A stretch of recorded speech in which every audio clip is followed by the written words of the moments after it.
Bonjour et bienvenue à tous dans cette nouvelle rencontre de l'Agora. Aujourd'hui, nous avons le plaisir de rencontrer Guillaume Gallienne, acteur, comédien, réalisateur, scénariste et sociétaire de la Comédie Française. Il s'est révélé au grand public par son film autobiographique Les Garçons et Guillaume à table, récompensé par 5 Césars en 2014. Bonjour Guillaume Gallienne. Bonjour Gabriel. Bonjour. Merci d'avoir accepté notre invitation. Merci à vous de me recevoir. Le théâtre commence pour vous très tôt, à 18 ans seulement. Vous racontez cela comme une prise de conscience. Vous auriez déclaré « Si je peux crever demain, je veux faire du théâtre ». D'où vous vient cette vocation?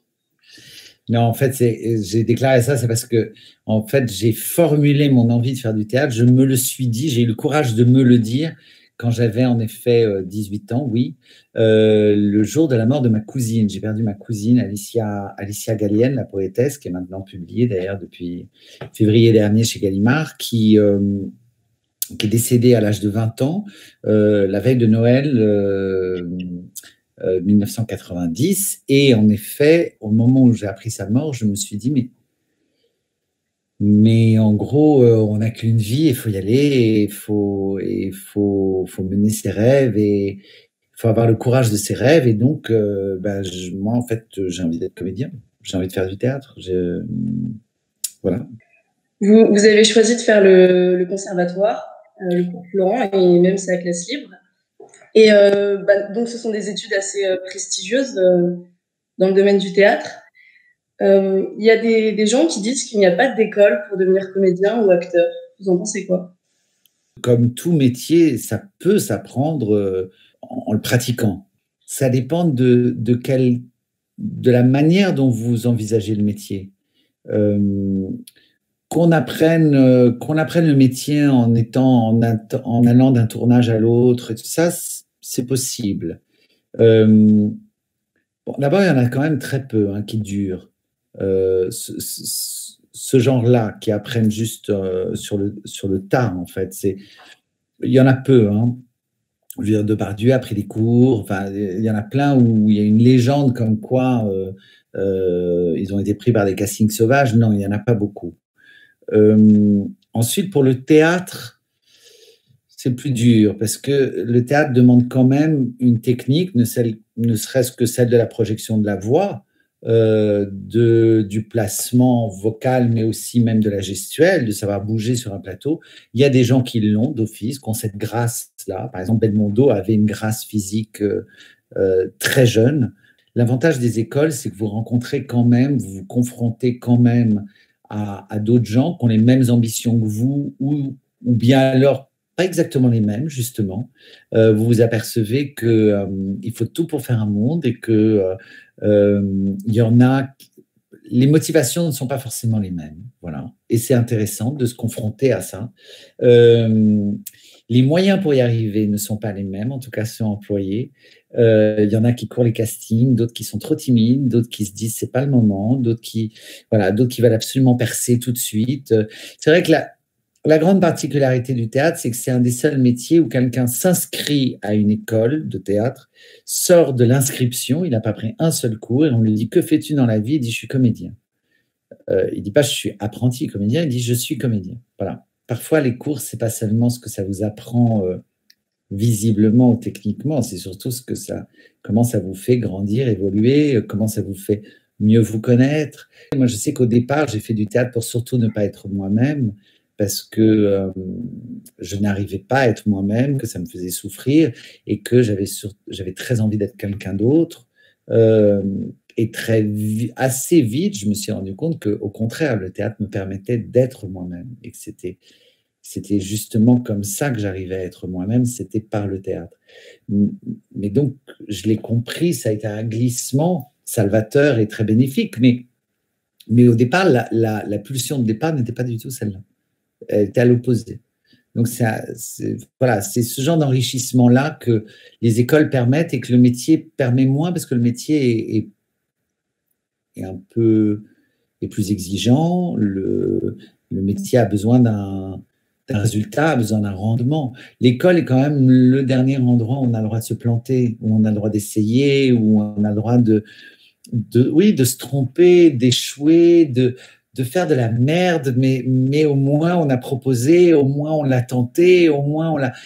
Dans le métier, si vous faites de la merde, vous le payez cher quand même, et peut-être parfois longtemps. L'école, non.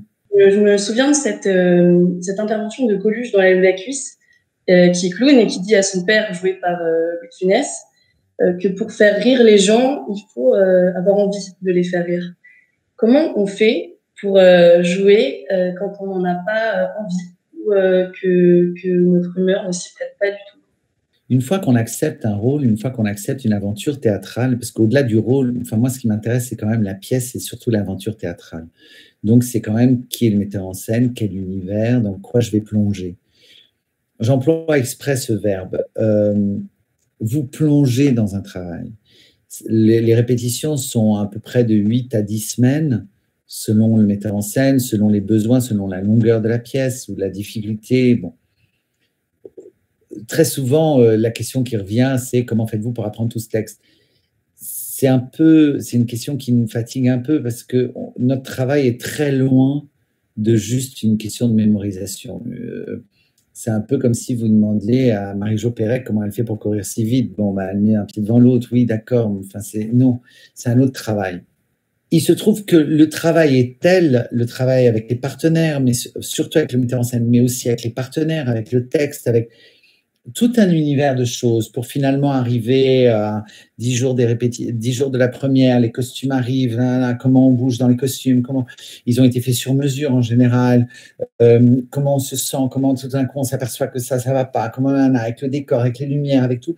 Il y a un univers qui se fait seul et qui fait que finalement, à chaque fois que vous rentrez sur le plateau, vous plongez vous retrouvez cet univers-là. Et c'est cet univers-là de répétition commune, de regard, de camaraderie avec les partenaires qui vous raccrochent. Donc, les jours où vous n'avez pas envie de faire rire et qu'il faut quand même y aller, mon gars, eh ben, c'est les partenaires qui vous sauvent, c'est l'ambiance, c'est le tourbillon, c'est cet univers-là vous fait oublier finalement le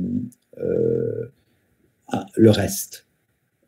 Jouvet disait les acteurs sont des athlètes du cœur. À la Comédie Française, c'est évident, et pas seulement du cœur. C'est très physique. Voilà, on peut jouer trois pièces en même temps, 3 pièces différentes, et en répéter une autre, et en même temps faire une radio le matin, et voilà. Tout au long de votre carrière, vous avez alterné justement, parfois acteur, vous avez été également réalisateur, metteur en scène. En quoi votre passé de comédien vous a aidé dans votre travail de réalisateur, et notamment au cinéma? Parce que j'aime profondément les acteurs, je connais leur fragilité, je connais leur vulnérabilité, je connais la confiance dont ils ont besoin, la confiance qu'ils donnent, et je sais sentir leur peur, et je les aime. Ça m'a aidé à savoir comment j'aimais réaliser, comment j'aimais que les acteurs se sentent, comment après, d'un acteur à l'autre, on change son fusil d'épaule, on dit ok, un tel, j'ai pas envie de lui dire ce que j'attends de lui, un tel, au contraire, je vais plutôt lui dire c'est génial parce que tu m'as donné ça, mais on refait une prise, mais j'ai adoré parce que tu m'as donné ça, alors qu'en fait il n'a pas donné, mais en fait parce que je voulais qu'il me le fasse, mais sans me le montrer, je voulais juste qu'il y pense en fait, parce que la caméra allait le prendre, la caméra elle prend tout. Donc, je voulais juste qu'il y pense, mais pas qu'il me le joue. Je voulais pas qu'il me l'illustre. Donc, je lui ai dit, ah, c'est génial, parce que tu m'as joué ça, j'adore. Et en fait, c'est faux. Et je voulais juste qu'il y pense et qu'on refasse la prise et qu'il se sente allégé de la mission de le faire, parce qu'en se disant, bah, de toute façon, je ne l'ai pas fait, il l'a vu quand même. Donc, bon, bah, je ne me sens pas obligé de le faire, mais du coup, quand même, de lui souffler à l'oreille ce que je voulais quand même pour qu'il y pense. Je pense qu'un acteur se met plus à nu qu'un expert comptable dans son métier. En plus, on est jugé sur ce qu'on est, sur notre physique, sur notre voix, sur des choses en plus auxquelles on ne peut pas changer grand-chose. Comment fait-on pour jouer à la fois sa mère, soi-même et le réalisateur de son film? Comment fait-on pour être les trois à la fois? On ne dort pas. il se trouve qu'au départ, je ne pensais pas jouer ma mère. Et puis c'est devenu une évidence. C'est devenu une évidence de, comment dire, nécessaire artistiquement pour le film. C'est que ça racontait quand même pile une schizophrénie. Ça mettait en abîme la schizophrénie que pouvait avoir ce jeune homme. Bref, là, je trouvais ça intéressant artistiquement. Donc, je m'y suis collé. Et puis surtout, c'est que je sais tellement la jouer que je me suis dit, ça va être très ingrat pour une actrice parce que je vais passer mon temps à lui dire non comme ça, non comme ça, non comme ça. Et ça, c'est pas possible parce que je peux pas demander à une actrice d'imiter ma mère. De toute façon, un acteur, vous ne pouvez jamais demander à un acteur d'imiter. Il y a des imitateurs, il y a des acteurs. Et ils n'ont rien à voir les uns avec les autres. Parce qu'un acteur va chercher en lui, un imitateur va chercher en l'autre. Donc déjà, c'est incompatible. Et si vous montrez un acteur, vous l'annulez. Vous annulez sa force créatrice, vous annulez sa raison d'être. Donc voilà, donc je me suis dit, je ne peux pas demander à une actrice de le faire. Ce serait ingrat pour elle, ça va être ingrat pour tout le monde. Et puis surtout, au bout d'un moment, je dis, bon, allez, vas-y, mon bonhomme, quoi. Après, oui, j'ai peu dormi, j'ai beaucoup travaillé. J'avais surtout 4h30 de maquillage tous les jours, enfin tous les matins. Puis à nouveau, l'après-midi, je me retapais 2-3 heures pour passer de la mère à Guillaume. Donc, j'ai beaucoup d'heures de maquillage, en plus des 8-9 heures de réalisation. Donc, mais bon, un tournage, c'est 2 mois. Et vous savez, pour réaliser Les Garçons et Guillaume à table, j'ai eu un budget. Et j'ai calculé ce budget. Je me suis dit, donc j'ai tant. Si on divise par le SMIC, ça représente combien de mois? Je me suis rendu compte que le budget que j'ai eu pour raconter ma vie en 1h30, c'est représentait 8 vies. La vie de 8 personnes qui auraient bossé de l'âge de 20 ans jusqu'à la retraite en étant au SMIC. Ça responsabilise quand même. On se dit, moi j'ai 8 vies, j'ai l'équivalent de 8 vies pour raconter la mienne en 1h30. Ouais, bon, c'est pas grave si je dors 4 heures par nuit en fait pendant 2 mois. Vraiment, c'est pas grave. Ouais, je peux le faire là quand même. Est-ce que c'est pour exprimer aussi cette joie de vivre, ce bonheur que vous avez choisi de toucher à d'autres formes d'art? Je pense notamment au ballet ou même à la littérature à la radio. Vous avez animé une émission pendant plus de 10 ans sur France Inter où vous lisiez Dumas, Proust, Hugo. C'était le même but? C'est la même chose que vous recherchiez? Je crois que oui. Enfin, je crois que c'est ce qui me façonne. C'est que j'aime raconter des histoires. Je trouve les histoires fabuleuses. Je trouve que l'imaginaire est la chose la plus belle qui soit, que la poésie, c'est proche de la prière en fait, mais sans le dogmatisme. Mais ça vous élève l'âme quand même. Vous lisez Les Misérables, quand même, vous sortez moins con qu'avant d'avoir commencé. La recherche du temps perdu, pareil, c'est des voyages, parfois c'est ardu, parfois votre volonté, vous devez aller la solliciter parce qu'il y a une joie plus facile à côté avec votre portable, avec je ne sais quoi, une série. Et c'est bien aussi de temps en temps, mais il faut savoir un ballet, c'est tout d'un coup, vous entrez dans un autre univers, celui du mouvement, du corps. Un opéra, ça peut être aussi sur la musique et le chant, mais aussi sur le silence. Ça vous fait découvrir ce que c'est qu'un silence. C'est même physique, hein. Il se passe des choses physiquement, même quand vous n'êtes pas sur scène. Vous voyez des danseurs, vous voyez Sylvie Guilhem ou Nicolas Le Riche ou Claire Barré-Osta. Il y a des aspirations, des aspérités, je sais pas, il y a plein de choses qui se passent, même organiques, qui vous font sortir différents, qui vous ouvrent des choses, qui vous ouvrent. Mais j'ai besoin d'admirer, j'ai besoin de partager ce que j'admire. Je suis qu'un petit maillon dans une chaîne de transmission qui est de dire voilà, c'est des relais,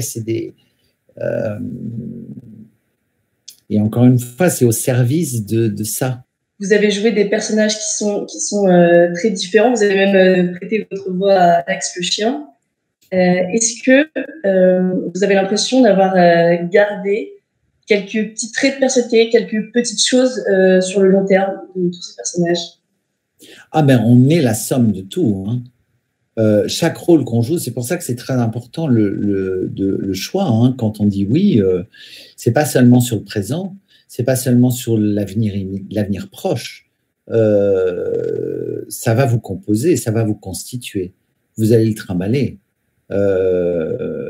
Cet investissement, ce plongeon-là, il va vous marquer, il va vous façonner.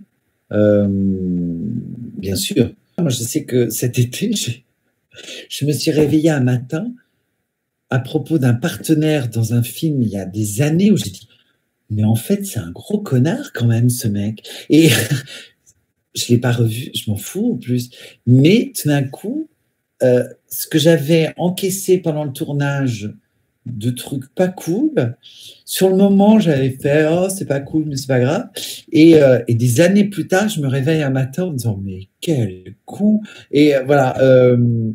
Bon bah oui, ça arrive parfois. On est la somme de tout, on s'additionne, je crois. C'est la fin de cette rencontre. Donc, avant de nous quitter, nous vous laissons le mot de la fin pour conclure. Lisez, ennuyez-vous, laissez l'imaginaire vagabonder, soyez des vagabonds dans l'âme, et voilà, et soyez curieux au-delà de ce qu'on vous offre là immédiatement. C'est ça surtout. Voilà, c'est pas toujours dans l'immédiat, dans le plaisir immédiat. Cultivez-vous. Merci Guillaume Gallienne d'avoir pris le temps de répondre à nos questions. L'Agora souhaite également vous remercier, vous public, d'avoir suivi cette rencontre, et puis nous espérons vous retrouver très vite à travers nos autres conférences. À bientôt.